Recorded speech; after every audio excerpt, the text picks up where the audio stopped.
Hi, today we'll be speaking to Professor Richard van Zyl-Smit on the topic of vaping. Hi Richard, how are you? Good, thanks. And yourself, man? I'm very good, thank you. So to start us off, can you please give us a vague explanation of how bad vaping actually is? So, Ben, I think when we talk vaping, we need to think of three different groups. I know you're approaching this from a sort of student, young person's point of view, but I think we need to think there's vaping in the adult smoking group, there's vaping in the non-adult, non-smoking group, and then there's vaping in the adult group who don't smoke. So Yep. if we focus on the adults who smoke just briefly, that's a group of people that are smoking, that are either trying to quit or decided that they want to do this differently and so switch to vaping. That's a context on its own. Yep. Then there's a group of young people outside of school who wouldn't have started smoking and decide actually now's a good time to try something, so they would start vaping. And then where your group, your audience, your passion lies around those young people who haven't started anything and pick up vaping. We know in the US, the biggest estimates are something like a quarter of their high school students. And I think in South Africa, that number is hugely underestimated. I think it's a much, much bigger problem. You could argue that it's only a rich school problem. We don't know what it looks like in schools that have less high income, but certainly in the high income schools, the so-called quintile 5 model school or private schools, it's a major, major issue, and everyone is really concerned about it. So are there any specific factors that contribute to this issue becoming so bad? So I think there are, again, with these things, there are multiple reasons why. So I'm a lot older than you are. When I smoked, when I didn't smoke, when I was at school and my colleagues smoked, these guys were smoking behind the bicycle sheds. It was a rebellious activity. It was something that people did. Smoking was banned for high school students. And so it was a rebelling against the system. At the moment in South Africa, there are no laws regulating vaping. Although it's supposedly illegal to sell to under 18s, technically the law doesn't state that. And so, one, you've got a free-for-all market. Two, you've got huge marketing from the vaping companies themselves that are advertising to young people that this is something you should do. And then the third element is that I think there's a huge amount of pressure on young people these days, way more than when I was growing up. And one of the coping strategies is vaping, because nicotine in vapes does help with anxiety. And so I think it's multifactorial. So for those who use this vape to try not get over the anxiety but almost help it, what advice would you give to those people? So I think with any coping strategy, some people exercise, some people diet, some people eat. The coping strategies can be helpful and some are not. So a little bit of exercise is very good. Way too much exercise is a bad thing. Unfortunately, with vaping, the early effects or the acute effect of the nicotine makes you feel calm is very reassuring. The problem is it doesn't solve the underlying anxiety. So you are self-medicating. But also that nicotine and the other substances in the vaping devices is causing problems. So you're trying to help yourself with something that could cause significant harm. Unlike exercise, where you're helping yourself with something that's beneficial, here you're trying to help a situation with something that's dangerous, and that is not a good option. So you mentioned like the harm of the product. What are the actual effects that vaping can cause for teenagers or people as a whole? Okay. So we've heard all sorts of things about tobacco smoking. And again, here, when one talks about harm and people say it's safer than tobacco, that argument's got nothing to do with high school students starting out. If I'm a smoker, then we can talk about whether vaping is safer or more dangerous. For you, it's fresh air or vaping. That's the correct comparison. So there are chemicals in vaping devices that are more dangerous than breathing in fresh air. And these chemicals, you can Google them all, but things like propylene glycol, which is a theater smoke chemical, the vegetable glycerine, nicotine, all of them have different properties, and all of them can cause damage to various parts of your body and your lungs. But what's more concerning around vaping is the nicotine. Because it is a drug like heroin, cocaine, or any other drug, your body responds to it in the same way, in that it gets into the system, your brain feels, oh, that feels good, it feels a bit better, dopamine release. And then when it goes away, your brain wants it again. And so you lay down that reward benefit pathway in your brain. And as a young person with a developing brain, that rewires the brain and can cause long-term mental health illnesses, can cause long-term issues with what we call cognitive function, so studying. So yes, it might help in the acute setting, but it does cause cerebral, actual physical brain changes, which in the long term may set you up for bigger problems. So it may seem innocuous, but the concern is this long-term effect on the brain, because you are having this reward benefit cycle repeatedly, which you don't normally get when not using drugs. Yeah. So you mentioned dopamine, which to a large part is what causes the addiction. I'm not mistaken in saying that. Yeah, so dopamine is the happy hormone, the pleasure hormone. Yeah. So if you eat or drink or use a drug, that gets into your system, stimulates the dopamine. Dopamine is what makes your brain feel Yeah. happy, chill out, and then it goes down. And then when it drops off, your body says, hang on a second, I need some more of it. It's why you feel better when you've gone for a run, why you feel better after Yeah. you've had something to eat. So how can someone who's dealing with this addiction, I suppose the most important question is, how can they get over this addiction and quit? So I think with all addictions, one first needs to recognize it. And that's often a challenge in young people. I'm not Yeah. addicted. I always use the little sort of test. Don't vape for the next 3 days. And if you can get through vape without the next 3 days without vaping, well, then you're probably not addicted. But Yeah. if you can't manage the next 3 days, you have an issue. So you've got to identify it. The second is to understand the why part. What got you into this trouble? And remember that vaping is helping generally. You're trying to medicate something, you're trying to get through an issue. So if I take away your vapes, if I take away your cigarettes, if I take away your alcohol, whatever I take away, your life's still going to be the same. So you're still going to be in grade 11, you're still going to have exams coming up, you're still going to be stressed. And so you need to put something in place to help you with that which you are coping with, be it life or anything else, outside of the vaping. And if we don't put that in place for you, it's really hard to say to someone, cope with your life. I'm not giving you any support. I'm just taking away the one thing that you feel supports you. So it's not as simple as saying just stop.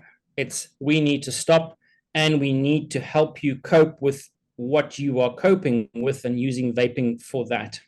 And how do you go about trying to help them cope with what they're dealing with, the addiction they're dealing with?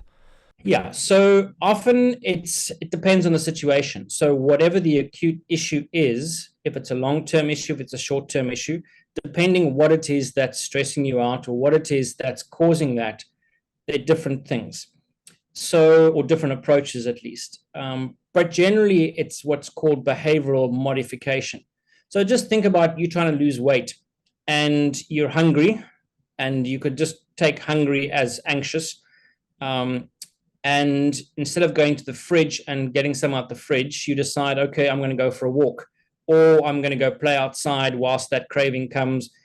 When I'm really hungry, I'm going to do something else. And it's the same kind of mental exercise that when I'm feeling anxious, instead of grabbing for my vape pen, I'm going to go for a walk. I'm going to go outside. I'm going to do something different whilst I'm feeling that acute anxiety feeling, and it will pass. If it doesn't pass, then there are therapists, then there's medication and stuff that may be needed if you really are that anxious.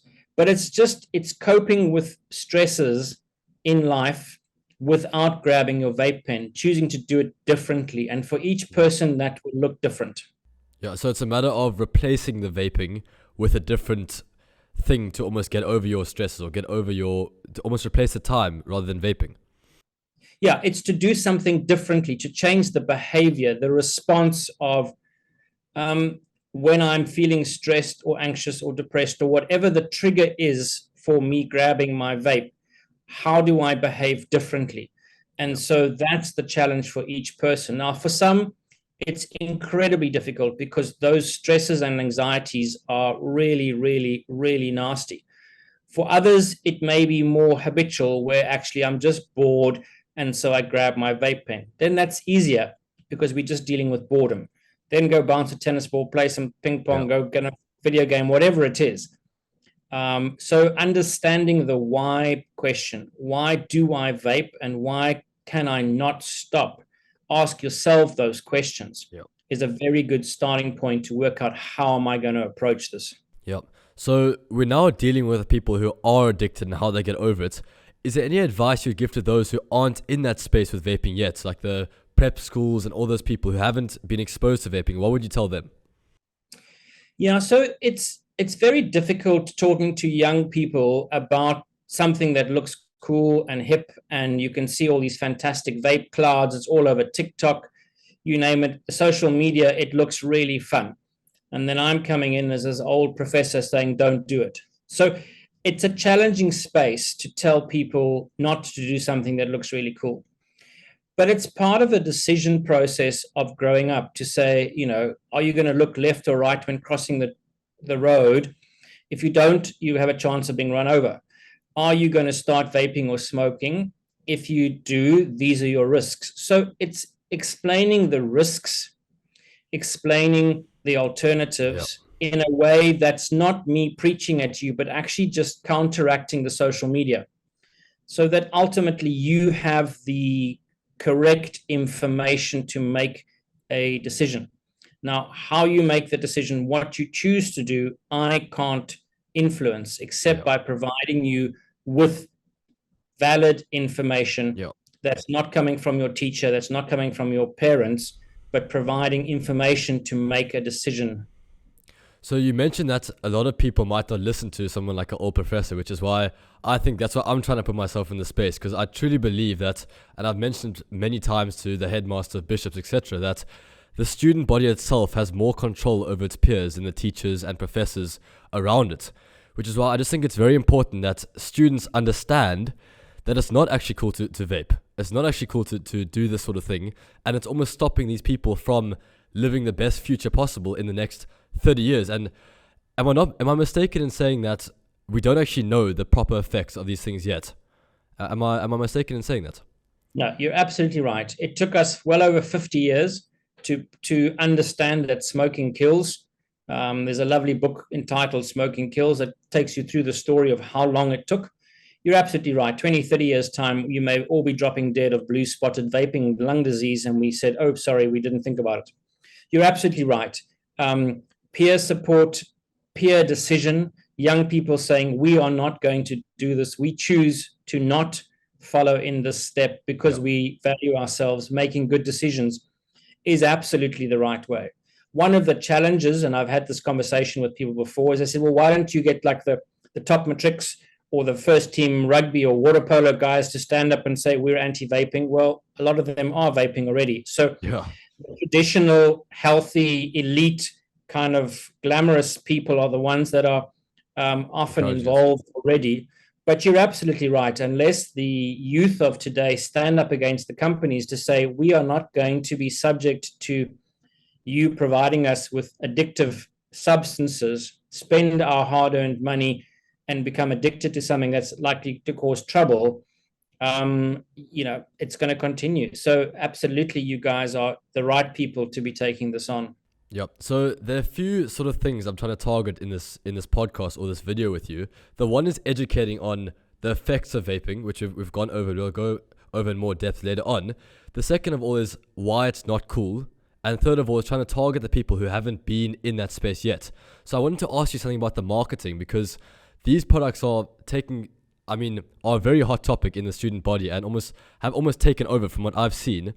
How would you describe these attractive colors and designs of these products in almost persuading people to take them?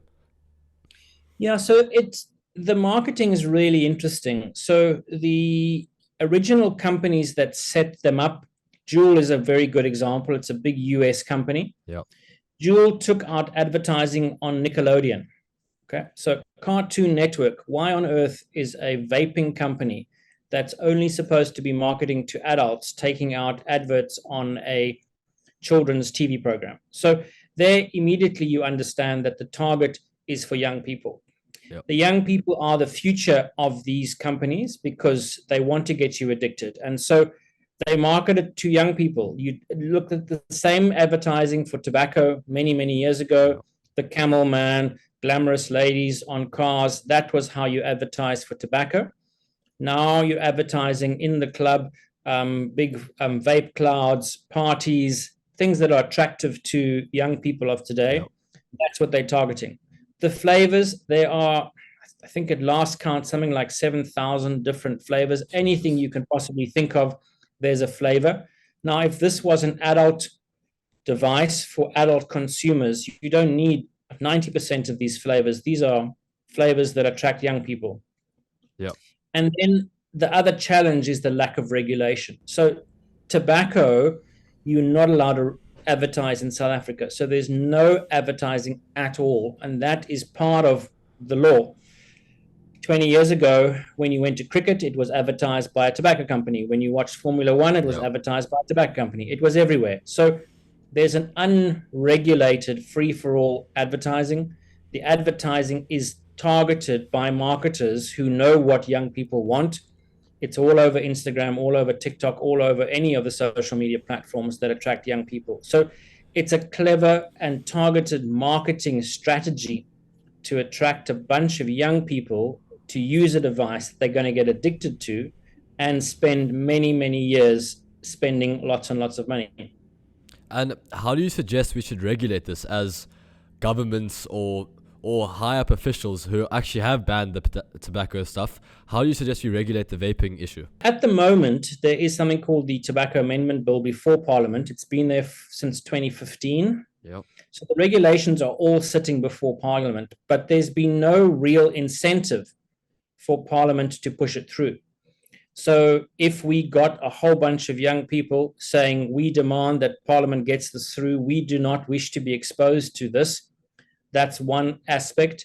There are many of us, the research that I'm doing is to try and find the information to add to that. There are other groups in the country that are doing their best to push this through.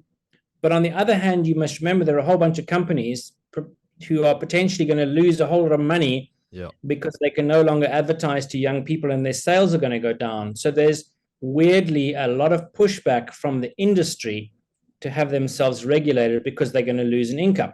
Absolutely. But again, the ethics of selling a product that's potentially harmful, is up for the companies to decide that they wish to do that or not. But it's not as straightforward a pass through Parliament because there's lots and lots of money involved, and that always muddies the water. Yeah, absolutely. And in my opinion, how the world works is that where there's money, there's an opportunity, and people are going to just take it no matter what. All the greedy minds who aren't actually being affected by it don't really care if the teenage body is going to die in 30 years, don't care if our lungs are being destroyed, don't care, because if you put $1 billion in front of their face, they're going to take the $1 billion no matter who's at fault. Yep, you're absolutely right. So I'm going to ask you a question dealing with within the schools that are vaping on peer pressure.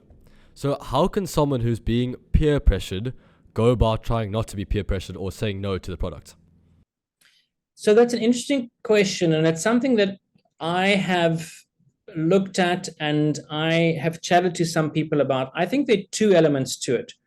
One is the internal peer pressure, that because half your class is doing it, you want to feel part of it, so you decide that you want to. Yeah. So there's an attractive peer pressure because you don't want to feel excluded. They wouldn't necessarily exclude you, but you want to participate, so you feel like you have to.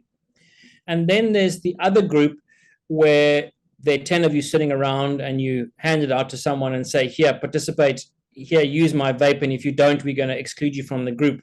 Yeah. I think, again, it's an issue of values and having made that decision. You decide that this is what I'm going to do. This is not what I want to do. and to have the strength of your convictions to stand up. But that's very difficult.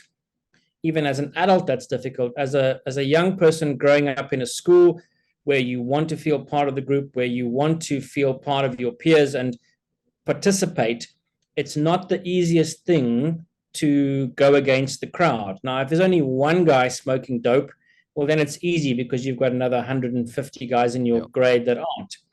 But when 148 guys in your grade are and two are not, the pressure is real, and it's not that straightforward. So knowing your values, being prepared to be the odd one out, and then finding the group of like-minded people who have said, actually, I don't want to do this. Well, there are actually two in each grade. Well, there are 5 grades. Well, at least there's 10 of us rather than there just being 2 of us. Yep. And actually, there are 10 of us in our school and there are 10 in another school. There's now 20 of you. So you create a group that are standing up for a different choice. Yeah, and I think it's also about changing a trend of what is cool and what is not cool. As I've mentioned earlier, of it's actually more cool or better or more recognized to try achieve success or try fill that gap of I'm cool for vaping, rather be cool for building a business or be cool for being first team rugby or be cool for all that sort of stuff. So we've discussed the risks and all that sort of stuff, but what, apart from your lungs and your physical risk, what other health risks or bad things can vaping cause in someone's life? Again, don't forget the cost. Yep. I did a calculation some years ago of if you just took, let's say you're vaping or even you're smoking cigarettes. In those days, it was 20 Rand a pack. And you started your matric year, you put 20 Rand in the bank or you spend it smoking. By the time you finish matric 5 years down the line, if I remember my numbers correctly, you would have spent something like 70 or 80,000 Rand all gone up in smoke. And if you put that just in the bank and got minimal interest, you would have come out with 90,000 Rand in your bank account. So just the monetary expenditure of saving 90,000 Rand and having that available to buy a car rather than having 90,000 Rand gone up in smoke, I think that's a reasonably good decision to financially. I think the mental elements, the long-term risks of mental illness, of poor performance, it certainly impacts on your memory and your school performance. Again, if you're really serious about going far in sport and in life, business, academics, you want your brain to be free of toxic chemicals, and nicotine does cause significant damage to your brain in the long term. And so you don't wish to be putting poisons into your body if you are serious about having a long and productive life. And preventing the vaping is almost key to try improve teenage life and the next generation's life as a whole when they become adults. How can parents, educators, and communities work together to create a supportive environment that discourages vaping or promotes healthier decisions? So I think there are 2 elements to it. One, you've got to remember that it's difficult because your parents always say no, and the first thing you want to do is, actually, I want to do it. So it's not that easy to set those limits because as young people, one wishes to obviously push limits. The other element is that people aren't singing from the same hymn sheet, if you excuse the analogy.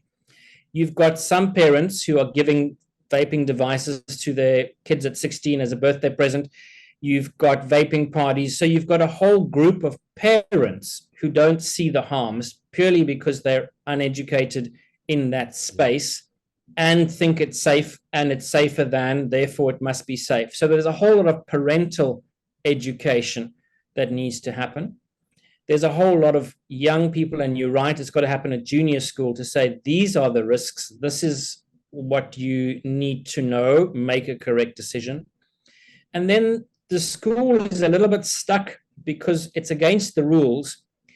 So they've got to do something. But again, and I've had this discussion with several principals, punishing someone for addiction doesn't work. Agree. I completely Just agree. think of, alcohol, drugs.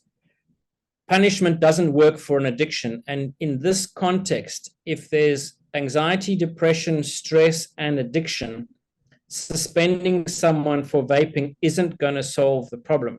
And so the schools are having a really difficult time trying to understand how, when someone is caught vaping, how do we deal with it? That then adds further pressure. When the schools are doing it badly, people want to rebel. So it's a difficult space, but not one that is insurmountable by any stretch of the imagination. I completely agree. What is your solution and an opinion of what the schools should do? I mean, I have my opinion, which I'll get into now, but what is your, if you were the head of a school, for example, what would you do to try prevent this addiction from happening? So if I was the head of a school that had high school students that were already vaping and were caught vaping, I would put them through an addiction program. There isn't one specifically set up. We are trying to, but there isn't one specifically set up at the moment. But like you have Alcoholics Anonymous or drug counseling, put someone through a program where we deal with the stuff that we've spoken about, the issues of anxiety, stress, give them the support to say, look, I understand that you're in trouble. I understand that this vaping is potentially helping. We will provide something for you, set of counseling, drug withdrawal therapy if need be, and put you through a program to give you all the support you need to break this habit. And if that doesn't work, then you have to do it maybe a second time. But at some point, then I've provided you with all the support you need and you still not following through, then I would agree that suspension or expulsion or whatever the sort of draconian methods could come in once we have done our best to help you get through that. But it requires a fair amount of input, resources, and again, things that don't quite exist at the moment. So I read this book the one time quite a while ago that stated that it is extremely hard to get someone to overcome an addiction if they don't want to overcome it themselves. What would you tell the people who are vaping and do not want to quit? Yeah. So I heard a quote the other day, you can take a horse to the water, but you can't make it think. It's the same as can't make it drink, but it's a challenge. Until you recognize that it's a problem, it is very, very difficult to convince someone. I mean, even outside of addiction, just think of girlfriends or boyfriends where that person's not right for them. It takes a while before they realize, and all their mates are saying, look, that's not the right person for you. Until they realize it, there's nothing you can do. So I think in those situations, there need to be consequences for your actions. And if you don't wish to, then there's not a whole lot, unfortunately, people can do until the consequences kick in. With vaping, there are no acute consequences in terms of health. If you're doing drugs or alcohol, you crash your car, well, that's clearly an acute consequence that may shake you up. There isn't anything like that in the vaping space. So you don't have those acute consequences generally. So you've got to just keep educating. And I think that's where the schools need to come in with a program. And if you're not prepared to do a program, well, then you're falling foul of our rules. But the suspension and the draconian approaches up front, unfortunately, in my estimation, don't work because this is different. This is not just high school kids rebelling against a system, choosing to do something like bringing a gun or a knife to school, which they know is wrong. There's another element to this which needs to be recognized. It's not an excuse. It's just an explanation, which requires a slightly different approach. So I'm going to change the topic from vaping because there's a constant question that I've asked in quite literally every episode from the beginning, and I've filmed about 30 now, including these ones. What is your personal definition of success?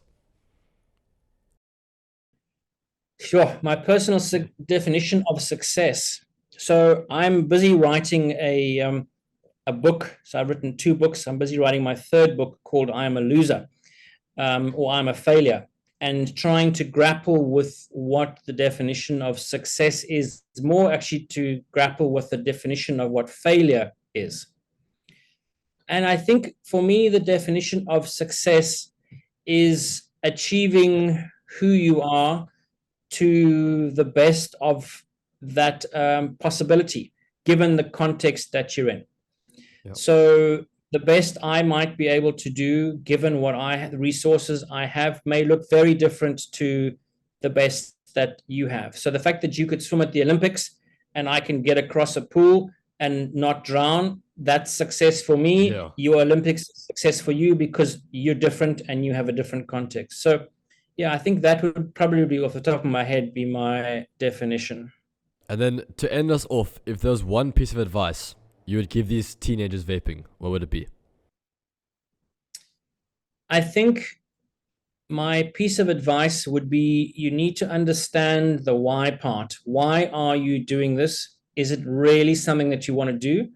And if it isn't, then you need to get help. And there are lots of people around who are more than willing to help. But you've got to decide for yourself whether this is actually something you wish to do. And if not, get some help.